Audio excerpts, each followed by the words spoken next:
clear and loud.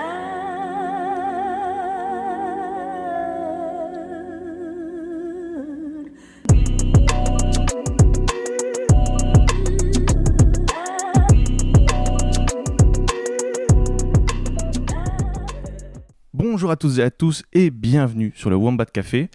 Aujourd'hui, c'est un format interview que je vous propose et j'ai l'honneur d'accueillir Anna du podcast Impact. Bonjour Anna. Bonjour, merci de m'avoir ici chez Wombat.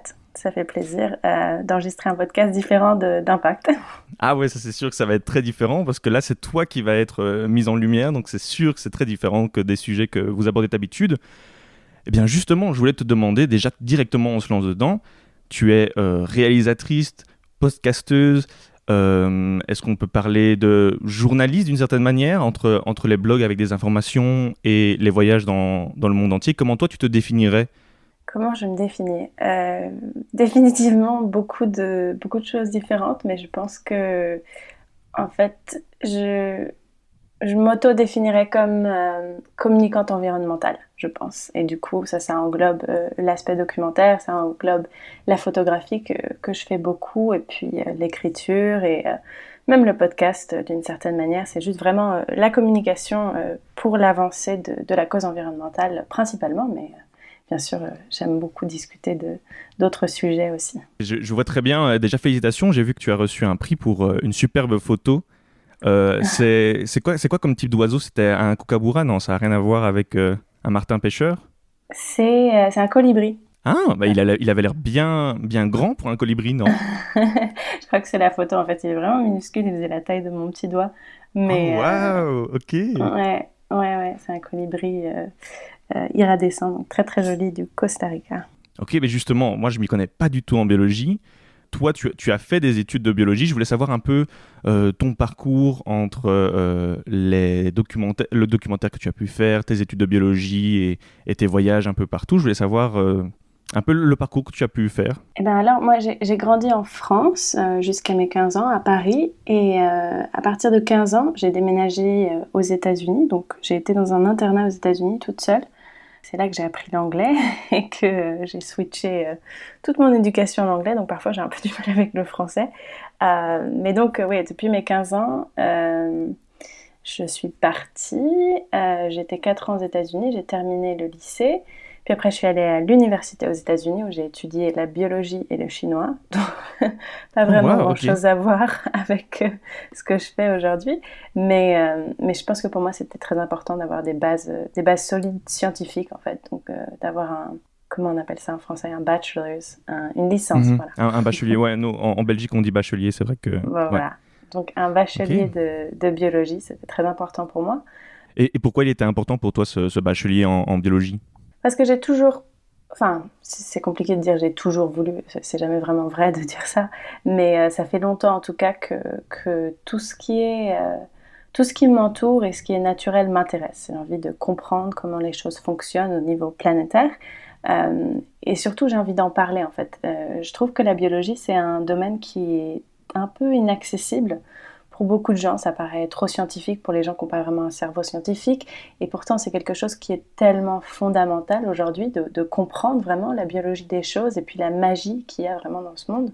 Donc pour moi, c'était important d'essayer justement de faire ce pont entre la biologie et les sciences dures. Il est vrai que moi, j'ai eu des difficultés en biologie quand même. J'ai pas vraiment un cerveau scientifique. J'ai vraiment plutôt un cerveau créatif et artistique. Donc ça a été très dur pour moi, mais j'avais envie d'avoir ce combat en fait, d'essayer de vraiment comprendre ces choses qui paraissent si compliquées pour pouvoir prouver que finalement c'est assez atteignable. Donc c'est un peu bizarre, mais... Non, mais je comprends tout à fait parce que justement mes deux parents sont biologistes. Donc ils ont fait leurs études et leur doctorat en Belgique, mais en biologie. Et ce qui est rigolo, enfin, on va dire insolite, c'est que ça leur a permis de voyager partout parce qu'ils ont fait des doctorats sur la biologie marine et forcément en Belgique, niveau biologie marine, on n'est pas top. Donc ils sont partis en Australie, ils sont partis vraiment dans plusieurs pays.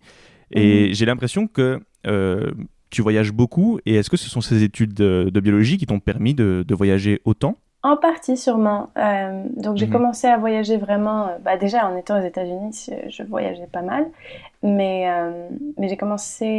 j'ai étudié en Chine pour ma licence de chinois à Pékin pendant quelques mois. Puis après, j'ai été au Cambodge, qui a été vraiment un moment assez fondateur pour moi. Et j'ai travaillé là-bas et puis j'ai étudié au Cambodge aussi. Et puis, de fil en aiguille, j'ai déménagé en Espagne, puis après j'ai déménagé au Panama. Et l'année dernière, j'ai eu l'opportunité de travailler pour une organisation qui enseigne les sciences environnementales dans plusieurs pays du monde. En fait, c'est une organisation qui a plusieurs centres dans le monde. Et j'ai été engagée comme photographe et vidéaste pour eux. Mais je pense que j'ai été engagée comme telle parce que j'avais ces notions scientifiques que justement je pouvais arriver dans ces centres et comprendre ce qu'on étudiait et justement pouvoir en parler. Donc avoir vraiment une compréhension assez globale de ce qui se passait dans ces centres et de pouvoir le communiquer à des personnes qui n'ont pas nécessairement des affinités pour les sciences. Ah ok, c'est intéressant. Donc en fait, c'est ton talent et ta créativité dans le côté audiovisuel et tes connaissances en biologie qui t'ont permis d'avoir ce parcours et ces voyages. Oui, c'est ça, ouais. Oui, je pense que c'est vraiment le fait que, euh, que j'ai eu cette éducation qui vient d'un peu partout, ouais. Tu dirais que tu t'es lancé dans des études de biologie pour cette conscience écologiste que tu avais déjà auparavant, ou bien ces études de biologie, de l'être vivant, t'ont permis de vraiment te rendre compte des dommages que l'être humain avait pu faire sur notre écologie, sur notre climat? Je pense que ma conscience écologique, ou écologiste, pardon, elle n'est pas nécessairement venue des études, parce qu'à l'époque où j'étudiais moi la biologie, aujourd'hui je ne sais pas comme c'est, enfin c'était pas il y a très longtemps, c'était Mhm. il y a 2-3 ans, mais à ce moment-là on parlait peu des sciences environnementales en biologie. C'était vraiment deux choses qui étaient séparées. Je pense que le pont n'était pas encore fait au niveau académique. Ah ouais, donc il est venu après les études. Enfin, c'est cette Ben, conscience, je veux dire. Presque en fait. Donc pendant les études, un peu, j'ai commencé à m'intéresser aux sciences environnementales, mais avant je ne l'étais pas du tout en fait. J'étais vraiment purement biologie et compréhension du monde. Mais Mhm. c'est en allant au Cambodge que vraiment tout a changé pour moi, parce que c'était un semestre que j'ai passé là-bas et j'ai étudié la conservation des environnements et puis aussi la conservation animale et la protection des animaux en voie de disparition. Ouais. Euh, et pendant ces 2 mois, je pense que la réalité de l'urgence, en fait, s'est vraiment installée à ce moment-là. J'habitais au Cambodge, dans la jungle, et, euh, et on était toujours mis face à des problèmes tellement réels et intenses. Il y avait vraiment beaucoup de problèmes de déforestation dans la région dans laquelle on habitait. J'ai travaillé avec un traducteur sur un projet où j'interviewais des personnes sur leur passé, sur leur relation à l'environnement et comment elle avait changé avec la guerre et l'époque des Khmers rouges, donc la guerre du Vietnam qui a affecté le Cambodge aussi Ouais. pendant un moment. Et mon traducteur est mort, il s'est fait tuer en fait en protégeant la forêt 2 semaines Oh, après waouh. qu'on ait terminé nos interviews. Et après, on est toujours mis face à des braconniers. Enfin, c'était un moment très intense où je me suis rendu compte que ce combat écologique, dont on entendait parler souvent en Europe comme quelque chose d'assez abstrait, était une réalité qui était vécue au quotidien déjà. Et c'était quelque chose que je pense que j'avais du mal à accepter ou tout simplement je n'avais pas compris à ce moment-là. C'est que aujourd'hui, les effets du réchauffement climatique, mais aussi juste les effets de l'homme sur la planète, affectent déjà énormément de monde sur la planète. Donc je pense que c'est à ce moment-là que les choses se sont ancrées pour moi. Après, ouais, je dirais que c'est donc plutôt l'expérience en fait qui m'a donné cette conscience. Après, les études, elles ont ancré ces réalités avec des chiffres et puis elles leur ont apporté une crédibilité scientifique. Moi, j'avais l'impression que ça allait plutôt être les professeurs de biologie qui allaient donner cette conscience écologique, parce que je me dis, je sais pas pourquoi, c'est peut-être un peu naïf de ma part, mais je me disais, les professeurs en biologie allaient peut-être être un peu plus écologistes que les autres professeurs. Je sais pas pourquoi je pensais ça. Donc, dans ce que tu me dis, j'ai l'impression que ce n'était pas vraiment le cas. Les professeurs étaient très académiques et peut-être restaient dans leur syllabie et c'est tout. Ouais, pour moi, je ne l'ai pas vécu comme ça. Mes professeurs étaient vraiment des professeurs de biologie. Souvent, les étudiants qui étaient avec moi dans mes classes, en fait, faisaient ce cursus pour pouvoir faire médecine ensuite. Donc, c'était vraiment les sciences pures et dures. Et ok. parce que oui, aux États-Unis, en fait, on commence pas médecine après le lycée. On commence médecine après avoir fait 4 ans d'études générales et de s'être spécifié en biologie. C'est obligé de passer par l'université avant de pouvoir commencer médecine. C'est intéressant. Ok. Euh, mais, euh, mais donc oui, mes profs n'étaient pas, pas nécessairement très engagés. En fait, j'avais même un professeur de... Mon cours préféré, c'était la botanie. J'adore les plantes, Ok. j'adore les arbres. Mais donc mon prof de botanie, je me souviens, était pro Monsanto. Donc pour Ah le coup, oui. c'est assez spécial pour un prof Ah de ouais, là on est botanie. vraiment. Ah, c'est space, ouais. Mais c'est Ouais, peut-être aussi une autre philosophie parce que j'ai l'impression peut-être que la génération précédente était peut-être un peu moins à même avec la conscience écologiste et ce combat. Et c'est peut-être voilà, les prochains élèves de la génération Z, les prochains professeurs de la génération Z en biologie qui vont justement apporter dans leur cursus un côté peut-être plus écologiste, je ne sais pas. j'espère, Ouais. c'est nécessaire. Ouais, ça me paraissait naturel qu'en biologie on fasse ça, mais ok. Donc c'est ça, donc c'est vraiment ce voyage au Cambodge qui t'a amené cette conscience et pour toi c'était devenu nécessaire de vraiment se battre pour voilà, une meilleure manière et essayer le plus possible limiter le dérèglement climatique. C'est, je sais pas, je pense que je suis pas encore tout à fait à même de mettre en mots ce qui se passe exactement dans ma tête. Par contre, je sais que pour moi, aujourd'hui, je ne m'imagine pas faisant autre chose que quelque chose qui a à voir avec la protection de l'environnement. Pour moi, c'est devenu impossible euh, de décider de travailler dans une autre sphère si j'arrive à avoir des opportunités dans une sphère qui a à voir avec l'environnement.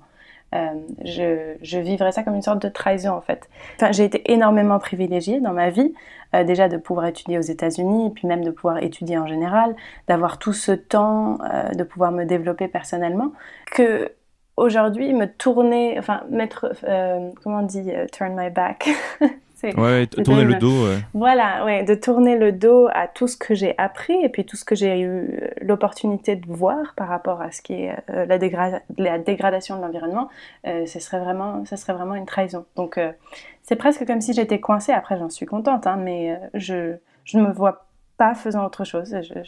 J'arrive pas à imaginer ça. Et ce serait une trahison envers toi-même et tes principes ou une trahison envers l'humanité? Je pense qu'un peu des deux. Après, faut trahir l'humanité, c'est Ouais, lourd quand même. c'est gros. Ouais, ouais, ouais. Mais oui, en fait, ce serait vraiment. Oui, encore une fois, c'est vraiment cette idée de privilège que j'ai eu dans ma vie.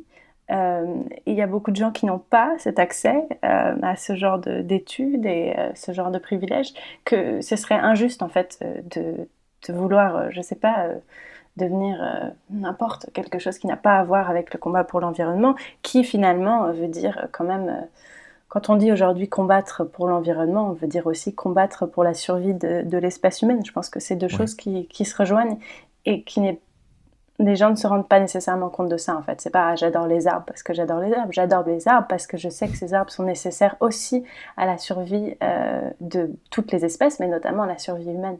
Donc c'est un combat humanitaire aussi, d'une certaine façon. Et c'est bien parce que tu abordes le sujet de privilégiés et en repensant un peu à ce que je pourrais te demander et en Mhm. analysant un peu le combat écologiste, j'ai cette impression que le combat écologiste est peut-être un combat de privilégiés en fait. Mhm. Que souvent, les documentaires que j'ai pu voir qui montrent les dérèglements climatiques, on met en avant que en Chine, au Bangladesh et en Inde, la pollution est dingue, que la mer en Thaïlande, eh bien, elle est pleine de déchets. Et Mhm. puis, quand on creuse un peu, on se rend compte que ces déchets, ben, ils viennent d'Europe. Et Mhm. qu'au lieu de mettre la faute sur les pays plus pauvres, ça devrait plutôt être les pays plus riches qui devraient mettre en avant ce combat et essayer voilà, de vraiment porter leurs responsabilités. Est-ce que selon toi, ce combat devrait plutôt être porté par les pays plus développés? Oui, je pense que oui, tout simplement parce qu'on est des pays qui ont des richesses qui nous permettent d'alloquer en fait justement oui ces richesses dans l'environnement. Il y a beaucoup de pays qui ont juste besoin de se développer avant même de pouvoir envisager la question climatique. il y a énormément de gens dans ces pays qui n'ont pas le capital pour, pour pouvoir prendre des décisions basées sur l'environnement, c'est juste pas possible. Donc des gens qui vivent en France et puis qui peuvent se permettre d'avoir une conscience écologique, ou alors qui vivent juste généralement dans des pays développés et qui peuvent avoir cette conscience écologique, devraient l'avoir en fait. C'est presque comme une obligation, je pense. Après, on ne peut rien obliger, je sais, mais je pense que c'est important de se rendre compte que justement, parce qu'on est privilégié, on a aussi une responsabilité envers l'environnement, parce qu'on a le temps et le capital pour pouvoir changer les choses de notre côté sans se devoir imposer des changements à des pays qui financièrement ne peuvent pas le faire pour le moment. Et puis je pense que... tu parlais oui, en fait, du fait que souvent on pointe du doigt ces pays parce qu'ils sont très pollués, etc., etc. C'est vrai que ça vient beaucoup d'Europe, mais même si c'était pas le cas, en fait, le fait que les pays développés, à mon avis, devraient vraiment être les porteurs de ce combat et justement aider les pays en voie de développement à remédier à ces crises sanitaires, à remédier à ces crises de pollution, beaucoup plus que de pointer du doigt et de dire que ça vient d'eux, parce que finalement on sait que c'est un problème qui est tout à fait global et puis qui est un problème qui est vraiment ancré dans le capitalisme. Et le capitalisme, ça vient d'où? Ça vient quand même d'une identité colonialiste qui est plutôt européenne et qui vient plutôt des pays développés aujourd'hui. Ouais. C'est vrai que là, on se penche plutôt vers un côté politique. Et je voulais quand même revenir sur le côté plutôt communication. Tu parlais toi-même de communicants écologistes. Je voulais te demander, est-ce que tu as l'impression que les écologistes, dans le paysage médiatique, ils sont assez entendus? Je sais que c'est une question qui paraît, on va dire, très banale. Parce que dire est-ce qu'ils sont assez entendus, voilà, si tu écoutes, ils sont assez entendus, et si tu écoutes pas, voilà, ils sont pas assez entendus. Mais je voulais savoir si tu trouves que leur manière de communiquer sur l'écologie est peut-être la meilleure manière. Est-ce que toi tu as l'impression que ton angle d'approche est différent? Comment toi tu vois cette communication sur l'écologie? Je pense pas que je suis à même de porter des jugements sur la façon dont les scientifiques ont décidé de communiquer.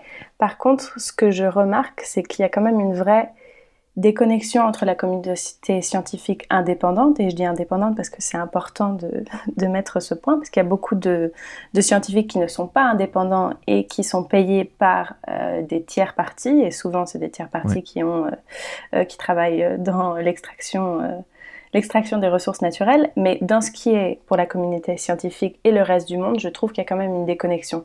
C'est comme si l'information n'arrivait pas à passer parce que l'information semble trop complexe. Et ça, je trouve ça problématique. Donc, je suis vraiment pour une vulgarisation des sciences. Je pense qu'il faut qu'elle soit faite de façon très, très prudente, parce que c'est facile de pouvoir mal interpréter les sciences ou mal interpréter des résultats. Mais je pense qu'il y a vraiment besoin de ce travail, d'avoir ces personnes qui sont un peu entre les deux mondes et qui arrivent justement à faire remonter cette information de façon plus digeste.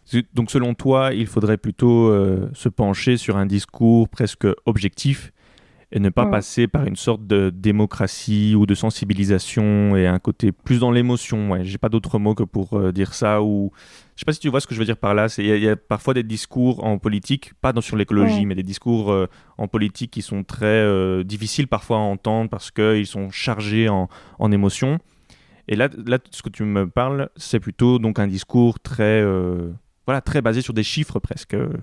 C'est compliqué, je pense qu'il faut un peu des deux, il faut vraiment un peu des deux. Mais je pense que parfois l'affect, ça bloque un peu. Et puis l'affect, ça permet de poser des barrières, en fait, de s'aveugler un peu, de se dire non, mais ça va aller, de toute façon, tout va bien se passer. A priori, là, telles que les choses sont, non, tout ne va pas bien se passer. Et il faut faire des choses, il faut bouger. Et je pense que se paralyser dans la peur, c'est pas constructif, mais il faut justement essayer il faut avoir peur, mais il faut utiliser cette énergie de peur pour quelque chose de positif, pour quelque chose de créatif, pour quelque chose qui fait avancer cette cause. Et je pense qu'aujourd'hui, comme tu demandais tout à l'heure, si les journalistes et les personnalités publiques sont assez entendus à ce niveau-là, je pense pas. Je pense que les gens ne veulent pas entendre. Mais il va falloir qu'ils qui commencent à vouloir entendre. Enfin, c'est mon avis. En fait, je regarde autour de moi et la conscience écologique, je la trouve pas très développée. Hein. Ah, mais justement, j'avais demandé parfois, en tout cas pour ma part, je suis dans une bulle filtrante et je m'en rends bien compte que, je sais pas moi, entre les réseaux sociaux où je suis fort dans toujours les mêmes comptes que je suis ou quand je parle avec mes proches, ben, on partage à peu près tous la même idée. Enfin, je me disais que peut-être pour toi, ce serait à peu près la même chose, où tu te disais peut-être que je pense qu'il y a de plus en plus de gens écologistes parce que dans mon entourage, il y a de plus en plus de gens qui sont écologistes. Mais donc tu me dis que c'est pas le cas alors? Je pense qu'il y en a. Si, je pense qu'il y a vraiment une augmentation de la prise de conscience écologique, ça, au niveau global. Ça, j'en suis sûre. Après, à mon avis, il y en a pas assez. Parce que beaucoup plus de monde devrait se sentir concerné par cette crise. Et comme toi, je pense que d'une certaine façon, ma perception de quantité est totalement biaisée par le fait que je suis entourée de gens pour qui ces choses-là comptent.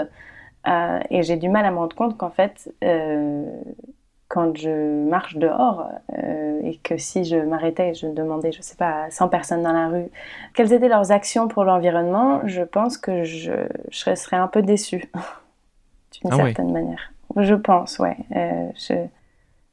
Peut-être que je suis un peu dure de dire ça, mais... Non, mais je peux comprendre. Enfin, j'entends de plus en plus de personnes qui portent ce combat depuis plusieurs années et qui, d'une certaine manière, perdent un peu l'espoir d'arriver à... Bon, c'est pas un bon mot, convertir, mais il y a de moins en moins de personnes, selon eux, qui s'attachent à ces valeurs et à vouloir essayer de prôner quelque chose de plus vert. Donc je peux comprendre ta vision peut-être un peu plus pessimiste. Pas nécessairement pessimiste, parce que je pense qu'il y a vraiment une prise de conscience, vraiment, de beaucoup de gens. Okay. Je pense que les gens savent plus, mais qu'ils n'agissent pas nécessairement plus. C'est ça, donc la prise de conscience n'amène pas spécialement l'action, quoi. Voilà, et ça, c'est le moment où il faut de l'action, il faut plus de gens végétariens, il faut plus de gens qui disent vraiment non au plastique à usage unique. Des petites choses, en fait, des petites choses qui, à l'échelle mondiale, n'ont pas un impact énorme, on va pas faire semblant, mais qui prouvent que c'est vraiment quelque chose qui, à l'échelle mondiale et non, du coup plutôt à l'échelle individuelle, doit être porté comme une priorité, en fait. Je pense que c'est ça. Je suis tout à fait d'accord là-dessus parce que je me rends bien compte que lorsque la population d'un pays ou d'un continent change ses habitudes, forcément la politique change aussi. Et je pense que si la politique change, des plus gros changements pourraient être faits et donc des conséquences aussi plus grandes et meilleures pourraient être faits aussi. Donc je comprends tout à fait qu'encourager l'action unique, l'action individuelle est importante dans cette société. Ça, je suis tout à fait d'accord là-dessus. Et c'est marrant parce que tu parlais que tu trouvais que les scientifiques n'étaient pas assez entendus. Ça, je le concède tout à fait. Et c'est pour ça que je trouve que le discours de Greta Thunberg était aussi vers cette partie du « il faut écouter les scientifiques et essayer de raccrocher les scientifiques aux politiciens ». Et ça me fait penser que toi, tu disais justement que tu mettais en avant des informations plutôt objectives et des choses sourcées dans, par exemple, tes posts Instagram, c'est ça que j'ai en tête. Et dans un de tes derniers posts, tu parlais justement qu'il y avait une différence entre essayer de nettoyer le plastique dans les océans et ne pas utiliser de plastique à usage unique dans sa vie de tous les jours. Et voilà que toi, tu, d'une certaine manière, nuances les propos que certains écologistes pourraient avoir. Et donc, je voulais savoir, je suppose que tu parles avec d'autres personnes qui portent ce combat écologique de manière publique. Et je voulais savoir, vous avez des avis divergents ? Oui. Je pense que quand même dans la communication, enfin dans cette communauté, il y a des avis différents. Je connais des activistes qui sont carnivores et pourtant ça fait pas d'eux des mauvais environnementalistes, pardon. Environnementaliste. Allez, c'est un gros mot en français. Enfin, c'est pas un gros mot, mais c'est conséquent, quoi. Je comprends. Mais ouais, c'est une tendance qui est assez intéressante.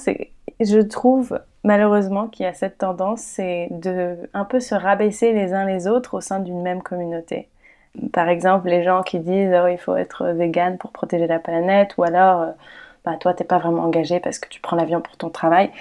Et j'aime pas ça, parce que je pense qu'il faut arrêter de penser que le dérèglement climatique c'est vraiment purement la faute du comportement d'un tel ou d'une telle.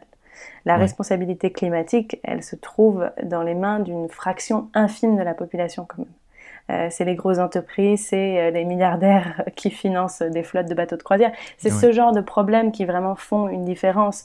Après, je pense que c'est un problème qui est lié au capitalisme et à la surconsommation, mais il faut arrêter de prétendre que si une telle ou un tel fait les choses un peu différemment, ça fait de moins bons environnementalistes. Je pense pas. On a tous des façons différentes d'être environnementaliste, et je pense que juste le fait de l'être et d'avoir cette conscience et d'avoir des actions personnelles qu'on croit aider la planète, c'est déjà beaucoup. C'est déjà plus que la majorité de la population, à mon avis. Ben oui, c'est vraiment une très bonne philosophie, parce que j'ai cette impression, et je me rends compte que lorsque on se présente en tant qu'écologiste, eh bien, très vite, il faut faire attention à ce qu'on va faire et ce qu'on va dire. J'ai cette impression-là. Et je voulais savoir, toi, ça doit être encore peut-être plus fort d'essayer d'une certaine manière, je ne sais pas si je trouve les bons mots, mais d'essayer d'être parfaite, ou en tout cas de ne pas pouvoir te reprocher lorsqu'on a en plus de ça une image publique. Je voulais savoir comment toi tu ressentais cette sensation, et si tu as déjà eu ce sentiment de culpabilité. Tous les jours. Ah oui, ok. J'ai ce sentiment tous les jours. J'ai le sentiment d'être hypocrite parfois, d'une façon presque paralysante. Ah oui. Bah oui, parce qu'avec mon travail, je prends énormément l'avion.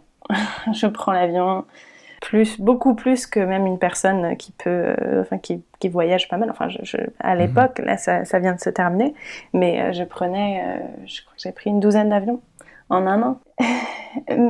Je pense que de s'auto-critiquer à ces niveaux-là, ça ne sert à rien, en fait, ça ne fait avancer personne. Oui, j'ai pris l'avion, mais j'ai pris l'avion parce qu'il fallait, parce que c'était mon travail, parce que... C'était pour de plus grandes choses. Oui, c'est pour de plus grandes choses, et puis encore une fois, je pense qu'au niveau individuel, de s'auto-flageller pour des choses, c'est pas nécessaire. Je pense que le système capitaliste a réussi, en quelque sorte, à nous rendre presque responsables de cette crise, alors qu'on ne l'est pas. c'est pas de ma faute que le monde est tel qu'il est. C'est pas pour ça que j'ai moins de responsabilité envers ce monde. Non, pas du tout, au contraire. Mais ça n'empêche que le poids du monde ne repose pas sur mes épaules. Et il faut arrêter justement, je pense que vraiment, on a réussi à diverger le problème et de le rendre vraiment individuel, alors que ce problème, il est beaucoup plus économique, il est beaucoup plus politique, il est beaucoup plus à l'extérieur de l'individu, en fait. Oui, par exemple, aujourd'hui, on est en train de se rendre compte, c'est un discours qui est assez nouveau, que je trouve très intéressant, que, en fait, de où on place notre argent, donc notre banque, est beaucoup plus important au niveau environnemental que de devenir végétarien ou d'arrêter de prendre l'avion. Je crois que c'est 27 fois plus important. Donc, quand tout le monde disait arrêtez de prendre l'avion, il faut arrêter de manger de la viande, blablabla. Oui, mais en fait, non. Apparemment, de placer son argent chez Wells Fargo, par exemple, aux États-Unis, c'est bien pire que tout le reste des mauvaises choses qu'on aurait pu faire pour l'environnement. Donc voilà, en fait, je pense que tout le monde a ce sentiment. Surtout quand on est écologiste et environnementaliste, comme tu dis, de façon un petit peu publique. Moi, c'est petit, hein, mais c'est vrai. Mais je pense qu'il faut réussir à changer cette narrative un petit peu et de se réaligner par rapport à quels sont les combats vraiment à suivre. Donc, par exemple, les combats à suivre, pour moi, c'est d'arrêter les... en anglais, on dit subsidies. En français, on dit les subsides. Ah oui, très bien. Les subsides, d'arrêter les subsides pour l'extraction des ressources environnementales limitées. Enfin, ce genre de choses, en fait, des combats qui sont beaucoup plus grands et qui vont avoir des impacts beaucoup plus gros que de se dire « Oh mon Dieu, j'ai pris l'avion ». Voilà. Ouais, c'est mon avis sur la chose. Non, c'est une très très bonne vision, et je vais essayer de garder cette vision en tête la prochaine fois que je me sens mal d'avoir fait quelque chose où je me sens un peu hypocrite. Et justement, tu parlais de ce souci avec les banques où, en fait, à chaque fois que l'on recherche un nouveau problème ou à chaque fois qu'on se rend compte d'une situation horrible et très polluante qui se passe, on se sent de nouveau un peu trahi d'une certaine manière. Et par exemple, moi j'avais cette image en tête où on m'avait dit, voilà, n'utilises plus de papier, envoie des mails et mets sur le cloud. Et puis je me rends compte dans un article que voilà, Google et ses serveurs sont très polluants et consomment énormément d'énergie. Et puis je me rends compte que Google a créé un logiciel qui permet à la fois de t'aider dans tes recherches, mais en même temps de pouvoir aider les puits de pétrole. Je mettrai en description cette vidéo, je crois que c'est de Vox qui a fait ça. Et donc, bref, ça ne s'arrête jamais, ou à chaque fois on se rend compte qu'il y a toujours des soucis. Mais je voulais savoir un peu comment toi tu ressens ça, et ben voilà, est-ce que c'est normal de se sentir, tu parlais d'anxiété et tu te sentais parfois mal dans ces choses-là. Comment est-ce qu'on pourrait remédier à ça? Est-ce qu'il y a moyen de remédier à ça? Et je sais pas, je voulais avoir un peu ton avis là-dessus. Comment toi tu te sens lorsque tu découvres de plus en plus des sortes de trahisons, de pseudo-trahisons d'industrie ou de manière de faire Je crois que par écrit, on avait parlé, enfin, tu avais mentionné brièvement la voiture électrique, un autre exemple. On se dit, ah, parfait, la voiture électrique, c'est super. Ah, mais les mines, c'est horrible. Bref.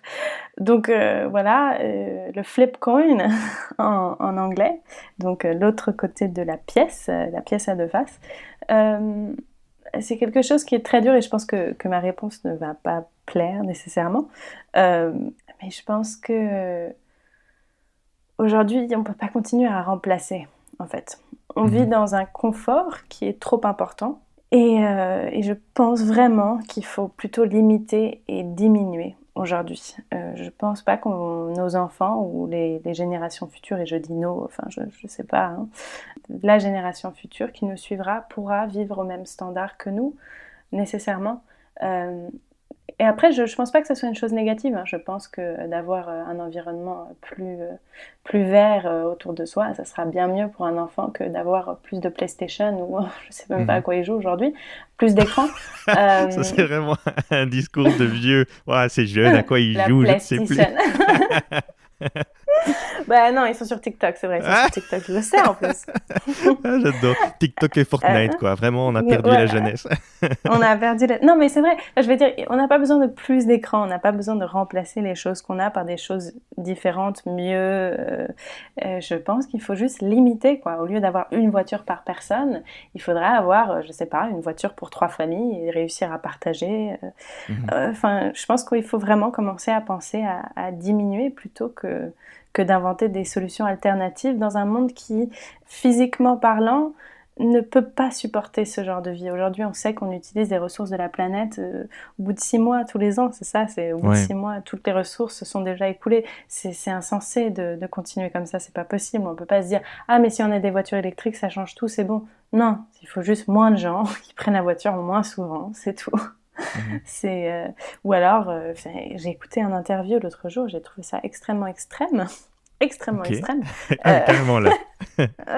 C'était une scientifique qui faisait des recherches sur les microplastiques et elle parlait du monde futur qu'elle envisageait. Et elle disait, ah mais vous savez, peut-être dans 20 ans, il faudra un téléphone pour un village et on partagera tous le téléphone. What? Oh, wow. Ah ouais. À ce point-là.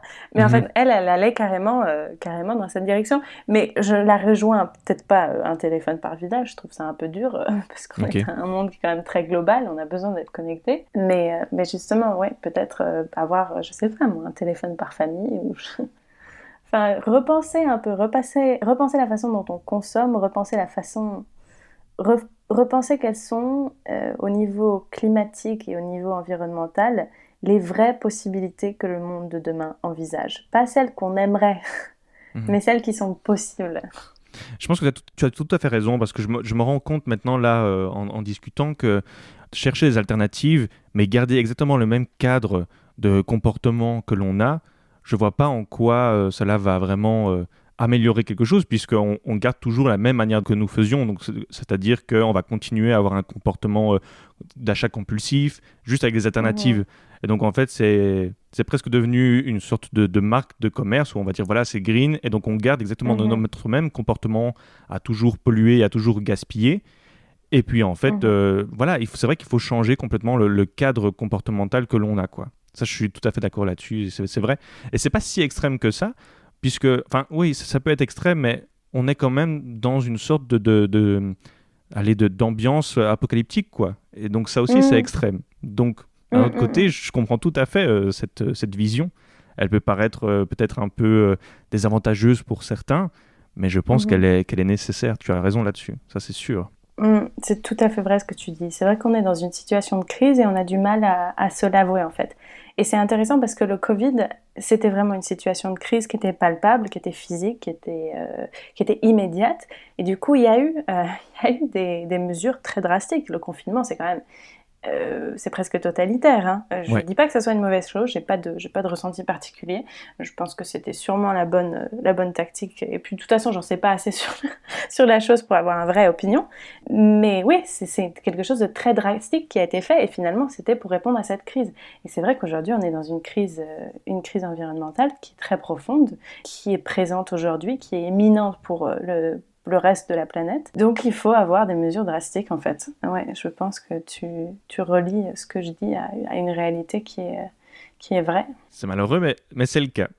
Et je voulais savoir, on parlait justement des nouveaux TikTokers et des nouveaux Fortnite. Eh bien, je voulais savoir un peu, qu'est-ce que tu penses que les réseaux sociaux pourraient avoir comme rôle dans ce combat ?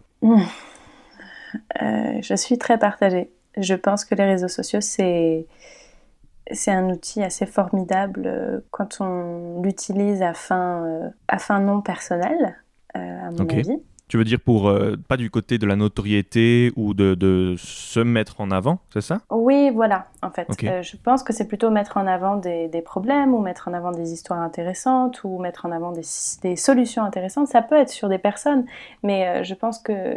Enfin, j'aimerais que ça soit plus orienté sur le monde, en fait, sur l'extérieur, sur les choses qui se passent, et c'est tellement individuel aujourd'hui.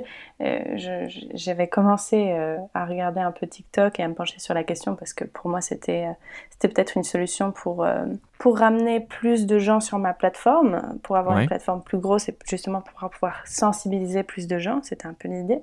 Mais j'ai été vraiment attristée en fait par ce que j'ai trouvé sur cette plateforme. Ah, zut. Et c'est pas un jugement, il y a des choses qui sont vraiment drôles. J'avoue que j'ai bien rigolé à ce niveau-là. Je trouve que les sketchs et tout, bon, c'est marrant, pourquoi pas. Mais après, de voir autant de jeunes gens qui sont complètement obnubilés par leur apparence, parce que pensent les autres d'eux, je trouve pas ça très sain pour des jeunes adolescents, ni même pour des adultes en fait. C'est pas très sain de penser qu'on est le centre de l'univers parce qu'on ne l'est pas. Et qu'il y a beaucoup de choses autour de nous qui demandent notre attention et qui demandent notre attention posée, poussée, qui demandent notre réflexion, pas juste... Et après, vraiment, je porte pas de jugement. Hein. Je trouve que danser et tout, ça, c'est drôle et tout. Et ça peut être un moyen de se lâcher et puis, je sais pas, moi, de passer du temps avec des amis, ce que vous voulez. Mais il faut pas que ça soit la chose. C'est pas assez aujourd'hui. C'est juste pas assez. Tu dis justement qu'être trop penché sur soi-même, sur son image et sur ses petits soucis, ce n'est pas une solution. Eh bien, je suppose que durant ces voyages, voilà, tu t'es intéressé aux gens autour de toi. Tu as parlé de cette histoire au Cambodge. Tu as parlé, tu as été vivre au Panama et j'ai vu les vidéos que tu as fait au Panama avec les surfeuses, les petites surfeuses toutes mignonnes sur leur planche, c'est super cool. Ouais. Et donc, je me dis que tu as pu voir plein de paysages différents, tu as pu voir plein de soucis que le dérèglement climatique a pu causer dans ces différents environnements. Eh bien, je voulais savoir, toi, comment tu as ressenti ces différentes parties du monde et comment les habitants de ces différentes parties du monde, eux, ressentent. Je pense que la crise écologique est quelque chose d'extrêmement palpable pour une grande partie des gens que j'ai rencontrés à l'étranger, notamment dans les pays dans lesquels j'ai travaillé. Donc le Pérou, le Costa Rica, le Panama, l'Australie d'une certaine manière aussi, où j'ai passé... Ah, avec se trouve dans la couche d'ozone juste au-dessus d'eux. Ouais, Ouais. En Mhm. fait, c'est une réalité qui est vraiment, qui fait partie du quotidien, en fait. Le fait peut-être que l'année prochaine, j'aurai pas assez d'eau pour mes cultures, donc il va falloir que je déménage, que j'aille trouver l'eau autre part. Ou alors des villages de pêche au Cambodge où il n'y a plus assez de poissons dans les temps qui pourtant étaient un endroit extrêmement abondant. C'est le plus grand lac d'Asie du Sud-Est qui s'appelle la Tonle Sap. Et aujourd'hui, les pêcheurs ne peuvent plus vivre seulement de la pêche. Donc ils sont obligés d'élever par exemple des crocodiles qui seront vendus au marché chinois pour faire des sacs à main. Oh, Enfin, wow. c'est vrai, c'est ouais, ou alors le Vietnam où j'ai passé pas mal de temps et où la montée des eaux aujourd'hui est une réalité qui impacte les gens, qui les oblige à déménager. Donc je suis allée voir des villages où en fait on voit au bas de la porte il y a des briques qui ont été montées et tous les ans, il y a une brique qui est ajoutée parce que tous les Oh, ans, wow. la montée des eaux remonte jusqu'à ce niveau-là de la porte. Et du coup, ils ont des moitiés de porte aujourd'hui. Ils sortent par des moitiés de porte parce qu'ils ont été obligés de barricader tout. Et encore, on se doute bien que l'eau rentre. C'est pas trois briques Non, qui vont non, pas faire rentrer l'humidité. c'est clairement pas une digue, Euh, non. non, mais donc voilà, en fait, c'est le réchauffement climatique a des impacts aujourd'hui. Il a des impacts dans énormément d'endroits du monde. Je pense que c'est quelque chose dont on parle pas énormément, ou pas assez en tout cas. Donc ouais, euh, Ouais, mm, c'est un peu moins rigolo comme sujet, hein. Je m'en rends bien compte ouais, que forcément, ouais, tu as été témoin de tout ça et ouais, ça doit être vraiment horrible et j'ai pu en quelque sorte ressentir ce que tu as pu voir, mais vraiment d'un point de vue minime. Je ne veux pas du tout prendre ce sentiment comme quelque chose qui est à moi, pas du tout. Mais c'est à travers le documentaire que tu as pu réaliser Pursuing the Monarchs. J'espère que je le dis avec un mhm, bon accent très bien. que j'ai trouvé vraiment bien. Et alors, je voulais te dire qu'il a vraiment résonné parce que, Mhm, en fait, là, pour l'instant, je fais des études de lobbying. Et donc, on apprend toutes sortes de manières de pouvoir créer des plans de politique. Et mhm, cette année, j'ai dû pendant un an faire un travail sur les Sustainable Forestry Management. Donc, j'ai mhm, vraiment vu en Europe comment on peut réussir à créer des forêts à développement durable.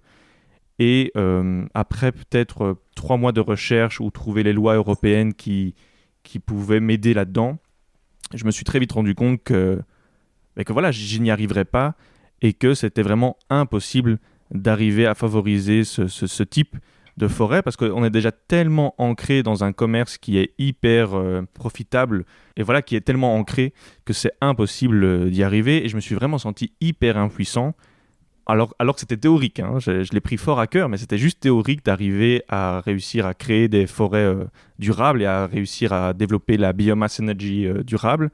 Et c'était, mhm, voilà, je n'y arrivais pas du tout. Et donc, je l'ai rendu ce travail et ça a été. Et puis, je me retrouve face à ton documentaire qui me fait exactement revivre l'impuissance que j'ai vécue, mais en mhm, plus de ça, de manière vraiment concrète et réelle, avec des habitants, avec des gens qui sont dans ce business-là.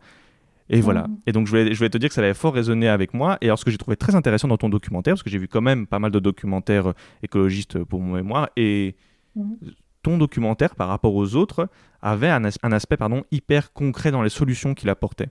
À chaque fois que mhm, tu interviewais ou que tu prenais une partie dans le monde entre le fermier ou les personnes qui font visiter, qui font partie d'une ONG ou le scientifique, à chaque fois, ils apportaient quelque chose de très concret dans les solutions qu'il mhm. fallait apporter. Ils disaient, ben voilà ce qu'il faut faire. C'était presque une recette politique d'une certaine manière. Et donc, je voulais savoir comment toi, tu as approché. Est-ce que c'était ton souhait de vouloir absolument apporter des solutions très concrètes ou est-ce que, voilà, il s'est passé qu'en discutant avec ces personnes qui sont directement Mhm. impliquées dans ce souci-là, eh bien, ils t'ont apporté des solutions concrètes. Comment tu as pu approcher ce documentaire? Alors oui, pour ce qui est de l'approche de Pursuing the Monarchs, et je pense que j'étais jeune hein, quand j'ai réalisé ce documentaire. J'ai commencé quand j'avais 18 ans, 19 ans, 19 ans. Et donc je suis rentrée dedans ne sachant pas exactement ce que je voulais, en étant Ah ouais, réellement ok. honnête. Et en fait, de fil en aiguille, j'ai commencé à rencontrer de plus en plus de gens qui étaient impliqués dans cette cause de la conservation des monarques. Et plus j'avançais, plus je me rendais compte que le problème était complexe, comme tu disais, comme tous les problèmes écologiques et tous les problèmes en général. Ce sont des choses assez complexes, en fait. Il n'y a pas de choses qui sont blanches et noires dans la vie, pas tant que ça en tout cas. Il y a beaucoup de gris. Et donc j'étais face à beaucoup de gris. Et je pense que pour moi, c'était très important d'être objective. Donc de ne pas pointer du doigt, mais d'adresser les problèmes. Donc, par exemple, les gens qui participent à la déforestation illégale, ils ne déforestent pas parce qu'ils veulent déforester. Enfin, c'est quand même leur forêt aussi. Ils le font par nécessité. Et donc, d'avoir des solutions, quand même, je trouvais ça important parce que justement, il y a des solutions. C'est des solutions qui sont imparfaites toujours. Mais je pense qu'il faut accepter le fait que les solutions sont imparfaites en général.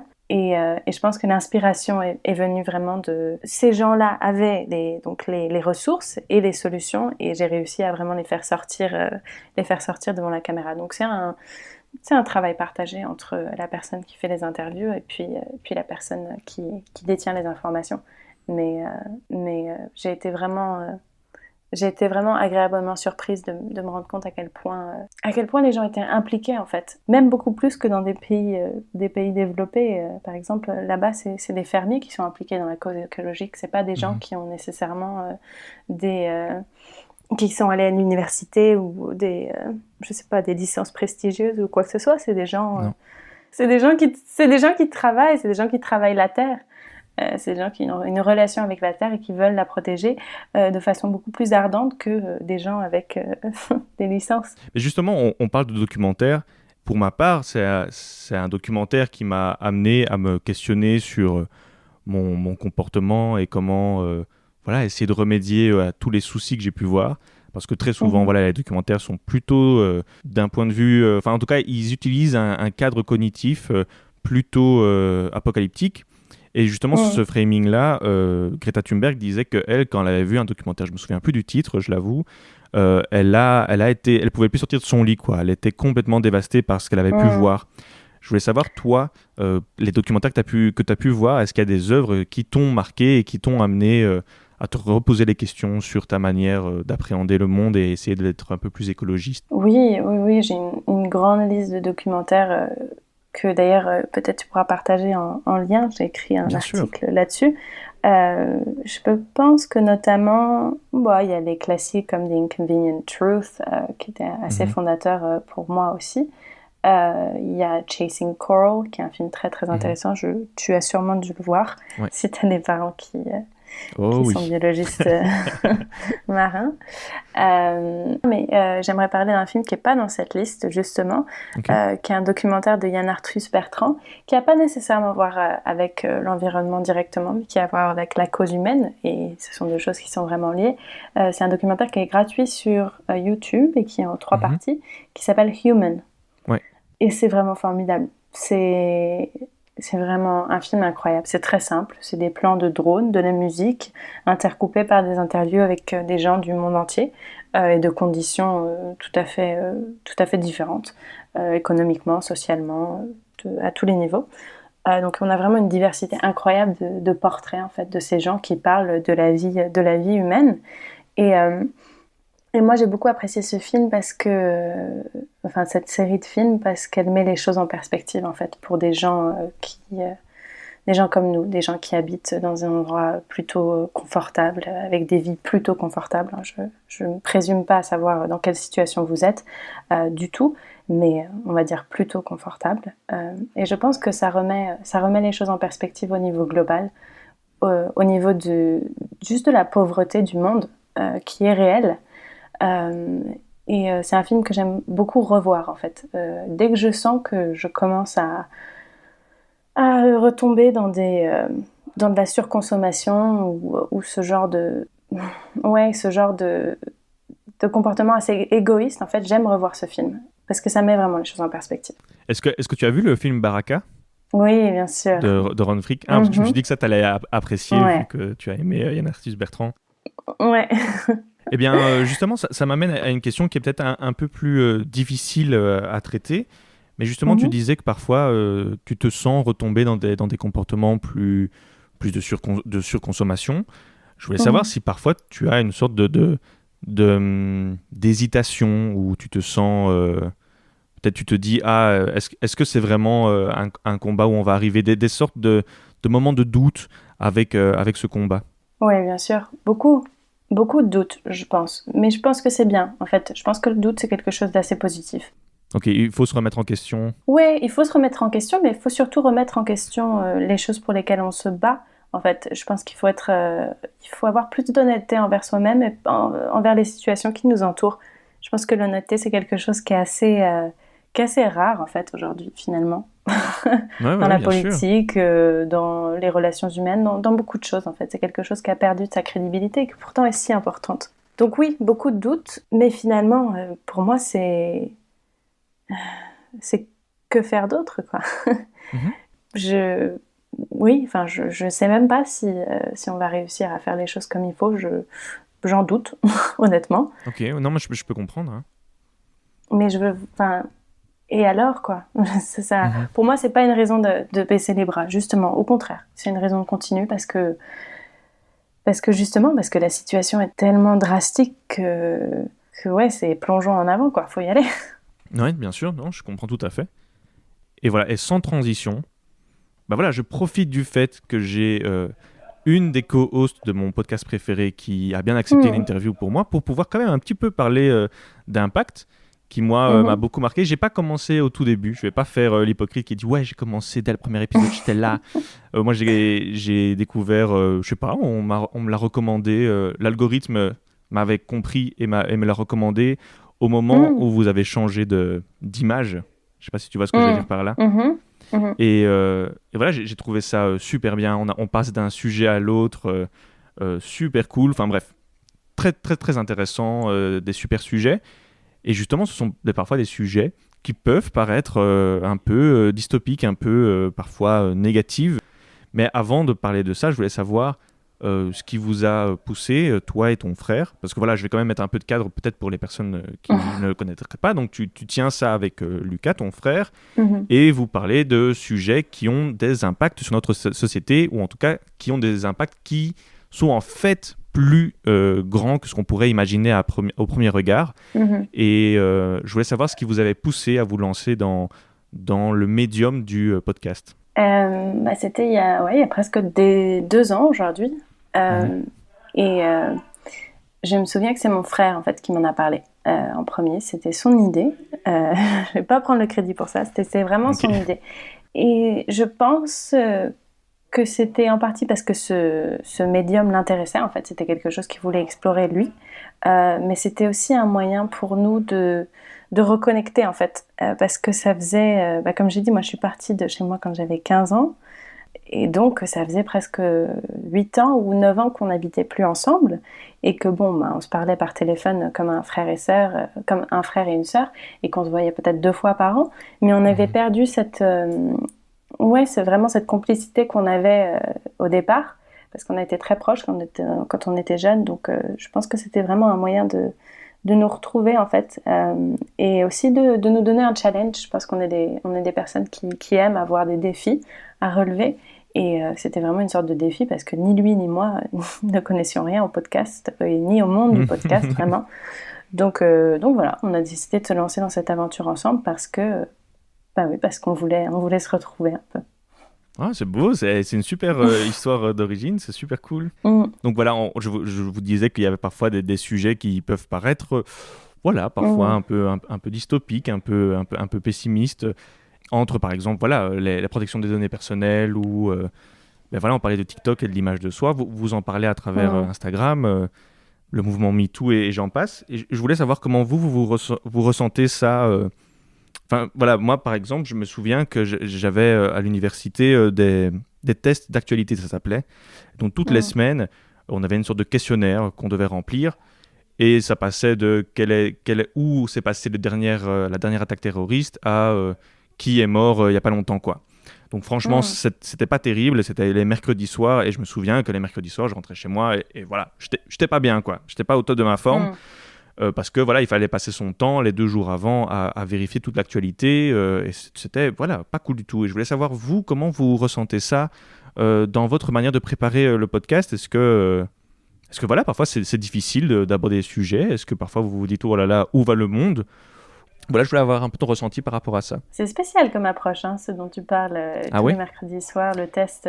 Ouais, j'ai jamais. C'était quoi que tu étudiais? C'était juste à l'université? Eh bien, donc là, je suis en master de lobbying, mais mon bachelier, c'était du Mhm. journalisme. Donc, c'était... D'accord. Ah bah oui, ok. Donc, il fallait connaître Waouh. l'actualité pour pouvoir parler de sujets. Et souvent, les examens reprenaient des sujets d'actualité. Donc, il fallait toujours être un peu au courant de ce qui se passait. Pourquoi ça te paraît Hmm. si bizarre? Non, non, enfin, j'avais jamais entendu ça, Ah, ok. mais oui, de retour à ça, de traiter des sujets qui sont compliqués, c'est dur, mais Ah c'est ouais? dur pour tout le monde. Ouais, enfin, moi j'ai un affect qui est quand même je suis très émotionnelle comme personne. J'ai beaucoup d'empathie, ce qui peut être quelque chose de positif, mais aussi très négatif par moments. Donc, d'une certaine façon, moi, j'ai découvert que par rapport à l'actualité, parfois, il faut que je me protège moi-même. Mhm. Donc, que je sois plutôt l'initiatrice de mes recherches que l'inverse. Donc, en fait, je subis mal les bombardements d'informations sans queue ni tête dramatiques. Ça ne m'aide pas beaucoup. Et j'arrive beaucoup plus à avoir... Enfin, je me sens beaucoup mieux quand j'ai un contrôle sur le niveau d'information que j'ai. C'est moi qui choisis mes sources, c'est moi qui choisis ce que j'ai envie de savoir en fait. Je dis pas que ce soit la meilleure solution. Je pense que tout ça, ce sont des approches individuelles. Donc, mais je pense que c'est important de se questionner par rapport à l'actualité et comment on la subit en fait, et ce qui peut être sain et ce qui peut justement être malsain. Euh, je pense qu'aujourd'hui, il y a trop d'informations partout, Ouais, ouais, tout le bien temps. sûr, c'est sûr. Ouais, ouais. Et puis souvent, elle est négative. Donc, par exemple, pendant le Covid, je trouvais que ma mère, elle était juste bombardée d'informations négatives toute la journée. Et je le voyais que ça prenait vraiment un pas sur sa vie, sur Mhm. sa, sa santé mentale, en fait, vraiment. Et moi, j'avais une approche qui était vraiment différente, c'est que j'ai décidé de ne pas lire. Ouais, Juste de ouais, ne je pas comprends. regarder parce que je trouvais que l'information de toute façon n'était pas très intéressante en fait. Elle, ça changeait toutes les 20 minutes, mais à la fois ça donnait aucune perspective sur la globalité des choses. Enfin, Ouais, et puis il y avait euh, ce compte à rebours de morts qui, moi, mettait une pression de dingue, quoi. Tous les jours, à 11 heures, on avait le nombre de morts. Oh là là, c'était... ouais, non, voilà, c'est ça. Je pense que c'est horrible. Et donc, pour moi, d'avoir un contrôle là-dessus, justement, ça me permet enfin, de me sentir beaucoup mieux avec impact finalement. C'est nous qui choisissons les sujets, c'est nous qui choisissons de nous plonger dans ces sujets. Donc, je trouve qu'on a vraiment un contrôle à ce niveau-là finalement. Et que oui, souvent, c'est des sujets qui sont compliqués, mais c'est des choses qu'on a choisi. Enfin, on a vraiment choisi de se donner intellectuellement à ce sujet précisément, ce qui permet d'avoir justement plus même de contrôle par rapport au ressenti et puis aux effets subsidiaires. Enfin, je le vis assez bien.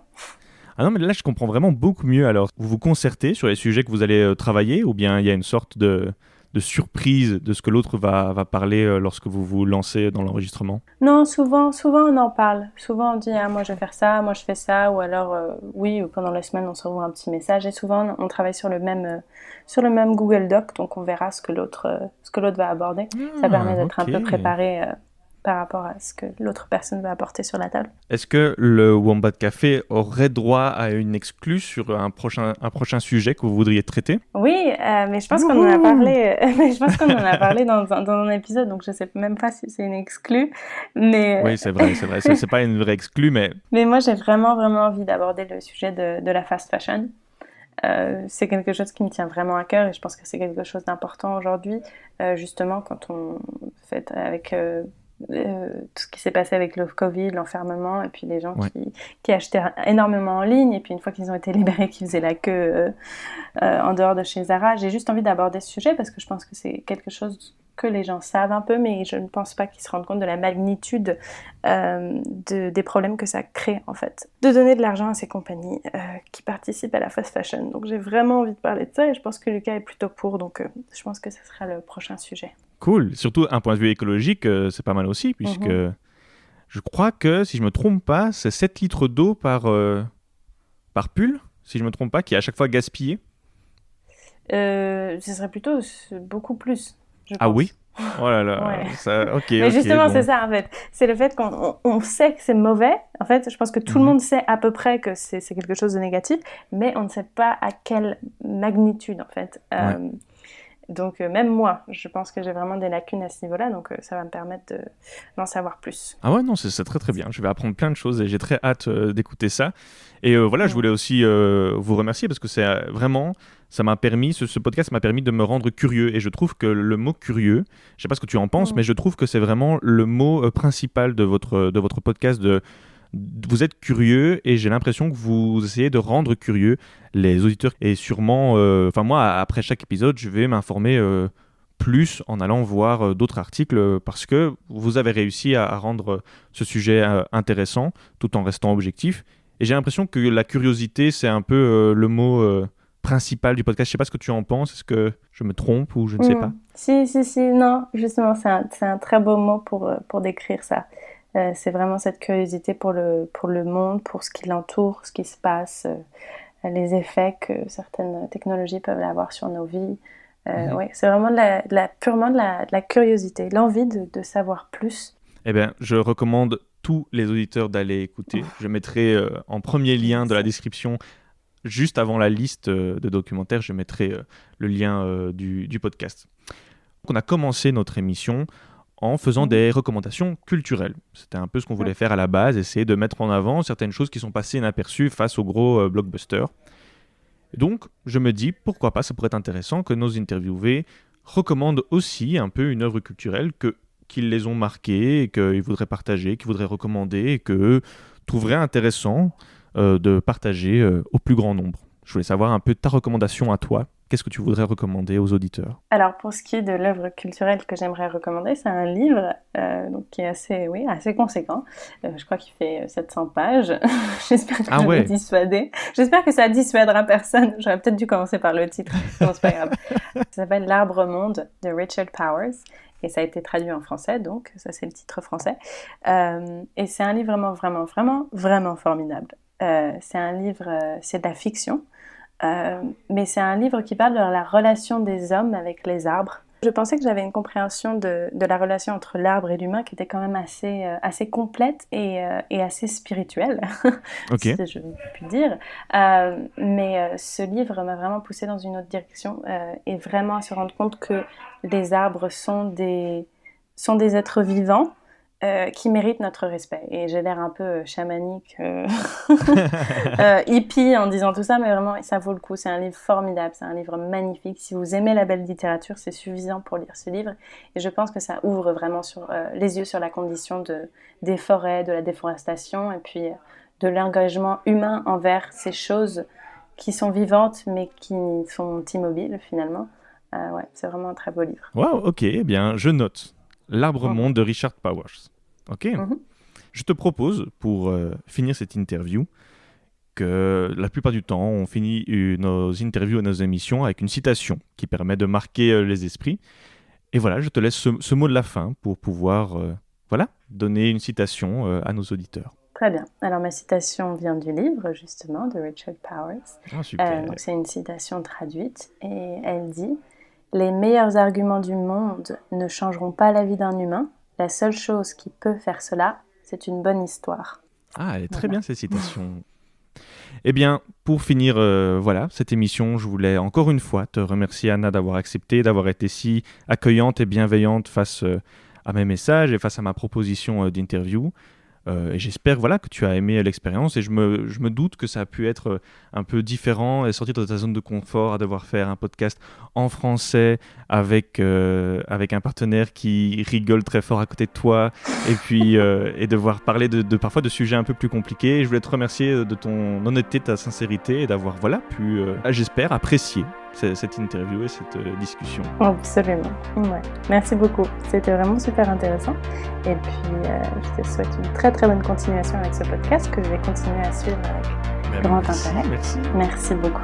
Ciao, ciao.